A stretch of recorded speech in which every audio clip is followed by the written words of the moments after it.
So for this canvas, I took an old painting that I didn't really like. It was one that I did quite early on, where I just do like a collection of roses all joined together and some random squiggles. So I painted over it with black, and then I just got different colour pens and just let my hand go wherever it wanted to go, and it created this little random collection of characters. So down at the bottom, there's this big bird. It's actually got its legs crossed. I don't know if that's relevant. And it's got like antlers coming out its head that's holding the sun. And then slightly to the left of that is what looks like a person with feathers coming out of their head. It's sort of orangey coloured, and then but there's also this idea of something like they're riding a dinosaur or something like that. Or it could be a hobby horse, I guess. That could be the other thing. So to the left is this sort of mushroom with what looks like the all-seeing eye coming out of it. But at the top of that is a mirror.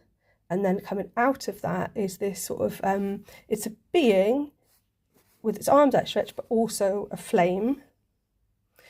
On top of that is, I'm not quite sure what that is, but it is reminding me of something. It's sort of green and blue figure that's got this sort of balls of watery energy coming out of its hand. Here is a pink figure. I can't quite make out what that is, and then like a green bird that's sitting down. That pink figure at the top is coming out of another figure here that's got a big X in it, so I guess X marks the spot, but I can't quite work out what those figures are yet. There's this character that's got his arms up in the sky, and it's got the horns again. It's actually two sets of horns, just to be sure. So I guess that comes back to this idea of the cow worship, and intriguingly, this idea of the horns. There's horns up here on this sort of dragon figure as well that's breathing fire, which actually is a horse, which may be Pegasus, because it's got wings. But the horns link to this idea of what would have been representations of the devil in the past, so I think that's actually the divine feminine.